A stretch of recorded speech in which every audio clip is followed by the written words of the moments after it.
Hey guys, I'm Lee from Lee Likes Music, the place to share, explore, and learn about rock music from and in today's video we're going to talk about Foo Fighters' new record. It's called Concrete and Gold, so that's coming up. So actually, a lot of the songs on this album made quite an impact on me. I don't want to say if it was a positive or negative. Let's just get into the tracks, okay? So I want to jump over the first couple of tracks onto the third track, which is called Make It Right. This features a funk-inspired guitar riff during the verse.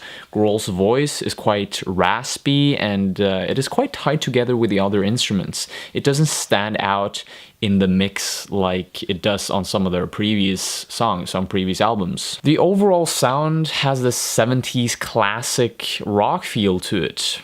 But to be honest, there's nothing that really pops out on the song. It's very dynamically flat. The fourth track is called The Sky is the Neighborhood, and this was a single that was released a couple of weeks before the album release, I believe. Dave's vocals sound very roomy, probably because he stood further away from the microphone when he was singing. The more I listen to the song, the more I find it to be catchy, but at the same time, it's not a song that I would immediately put on. I really haven't played it that many times, but because I wanted to review this album, I just ended up playing it, and I've come to like it more and more, actually. The backing vocals really add another level of power to the song, and it's I don't know, I feel like this is a song that could really be awesome to sing together with a huge crowd in a live setting. I think that is maybe the point of this song, I don't know. Fifth track is called La Di Da, and this starts out with a very crunchy bass. And that bass is what's leading the melody. And soon enough you have guitars and synths following up, and it's a very beat-driven song. It's very heavy. During the chorus, Growl delivers these brutal screams that adds a level of power to the song, and it kind of reminds me a bit of White Limo from Wasting Light, in the way that it's so intense, it's really heavy.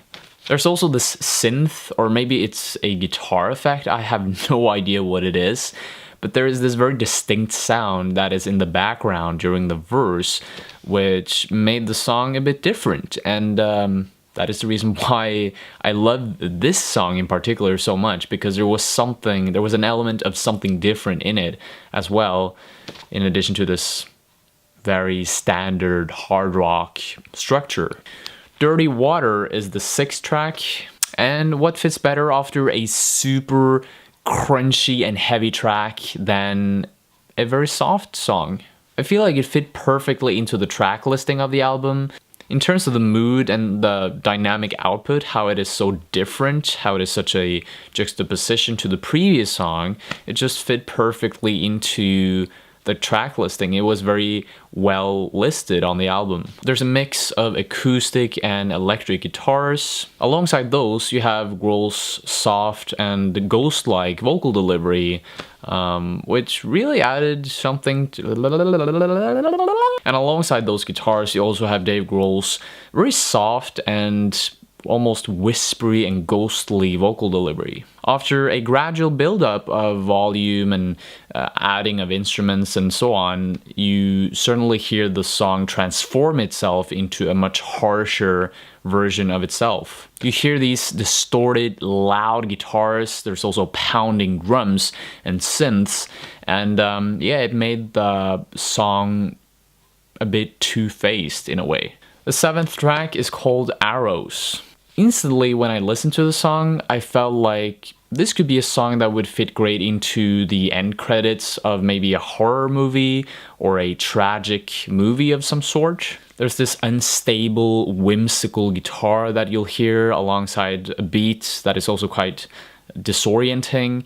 And it just feels very gloomy in a way. And I also think the soundscape fits perfectly together with the lyrical theme. Dave's singing about this woman who has a fear in her heart, a war in her mind, and arrows in her eyes. It's yeah, very depressing and dark theme here as well.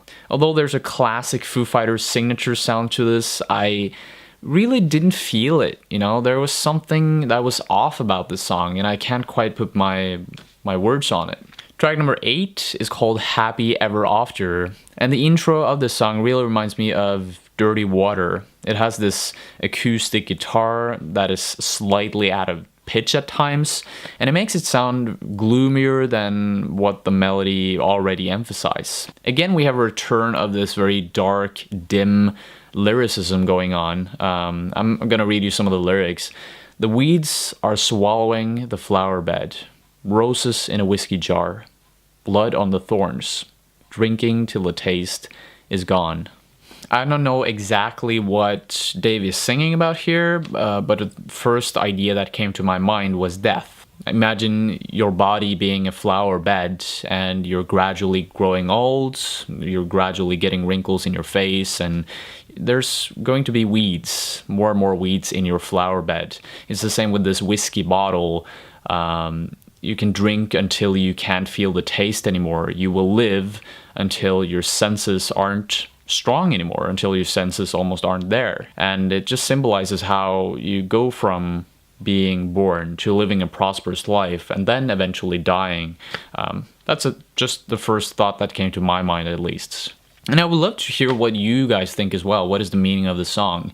I just think the lyricism was very well put here, and not the most outstanding song, not a great Foo Fighters song, but the lyricism was actually pretty good.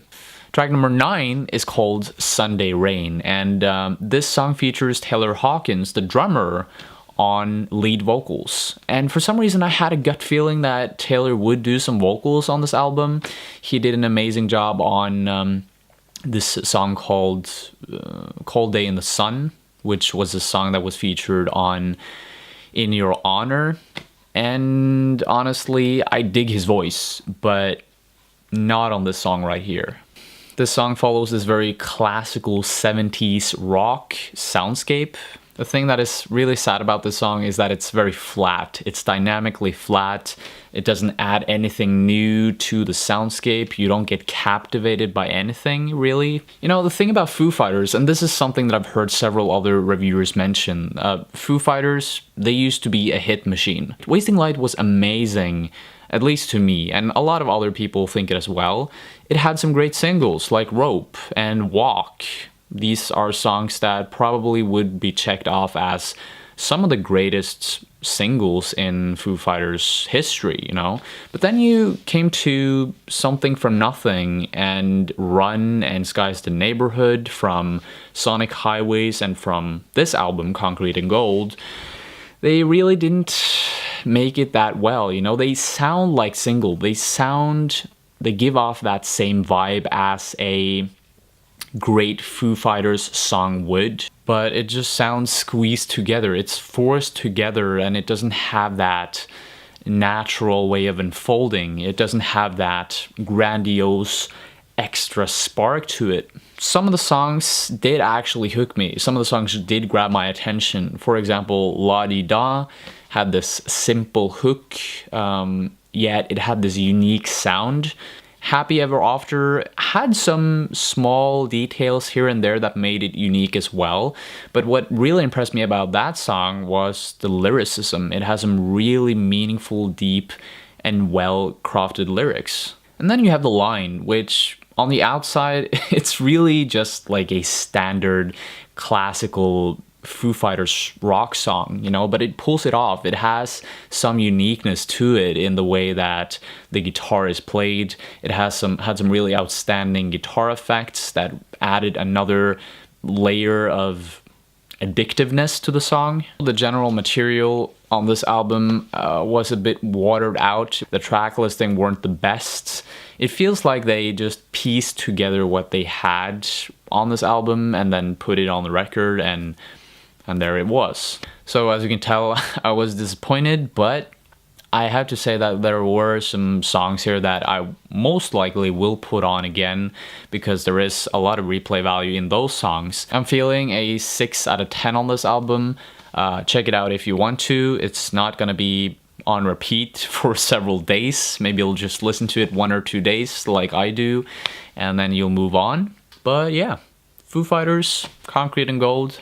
that's it. Thank you so much for watching. If you like to share, explore, and learn about rock music from Bandcamp, then I highly suggest you click the red subscribe button below. Also, make sure you hit that bell icon beside the subscribe button, because in that way you'll always get notified when I upload new videos to this beautiful place right here. Thank you for watching. Take care. I don't know what I was trying to do there.